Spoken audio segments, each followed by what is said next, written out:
നാളെ രാവിലേക്ക് ഉപ്മാവെന്ന പ്രഖ്യാപനം നടത്തി എല്ലാം നുറുക്കി വെച്ചിട്ട് രാവിലെ ഉണ്ട് നോക്കിയപ്പോൾ റവയില്ല.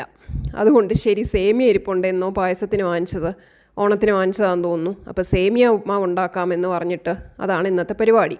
ആക്ച്വലി ഇത് അരിഞ്ഞിരിക്കുന്ന എല്ലാം ഉപ്മാവിനെ പോലെ ചെറുതായിട്ടാണ് അരിഞ്ഞിരിക്കുന്നത്. സേമിയയ്ക്ക് കുറച്ചും കൂടെ നീളത്തിലാണ് ഒരു ഭംഗി, ഇല്ലെങ്കിൽ കുറച്ച് കട്ടിയായിട്ട്.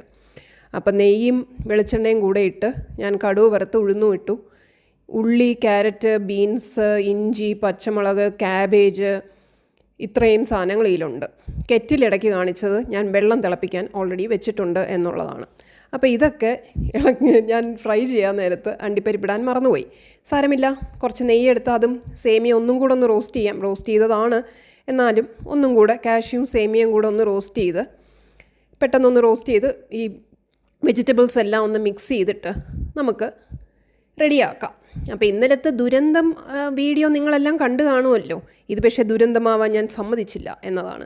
ഇതിൻ്റെ എനിക്കുള്ള മെയിൻ ഹൈലൈറ്റ് എന്താണെന്നറിയോ? നെയ്യാണ്.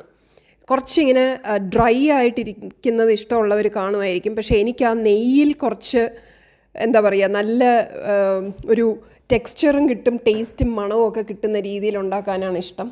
അതുകൊണ്ട് ഞാൻ അങ്ങനെയാണ് ഉണ്ടാക്കുന്നത്. ഇപ്പോൾ നെയ്യ് ഒഴിച്ചിട്ടുണ്ട്, ഉപ്പ് മാത്രമേ ഞാൻ ഇടുന്നുള്ളൂ, കുറച്ച് മഞ്ഞൾ ഇട്ടിട്ടുണ്ട്, വേറെ മസാലകളൊന്നുമില്ല. ഇഞ്ചിയും പച്ചമുളകിൻ്റെ നമ്മുടെ ഉപ്മാവില്ലേ അതിൻ്റെ അതേ മിക്സാണ്.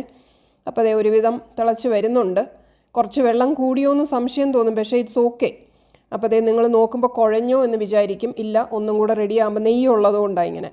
ഒന്നും കൂടെ റെഡിയാകുമ്പം കറക്റ്റ് പരുവത്തിന് കിട്ടും. അങ്ങനെ ഇതിൻ്റെ കൂടെ ചട്നി കിട്ടാറുണ്ട്. ഇവിടെ ബാംഗ്ലൂരൊക്കെ നല്ല വെള്ള ചട്നി, പീനട്ട് ചട്നിയൊക്കെ കിട്ടാറുണ്ട്. ഞാൻ പിന്നെ അതൊന്നും പോയില്ല.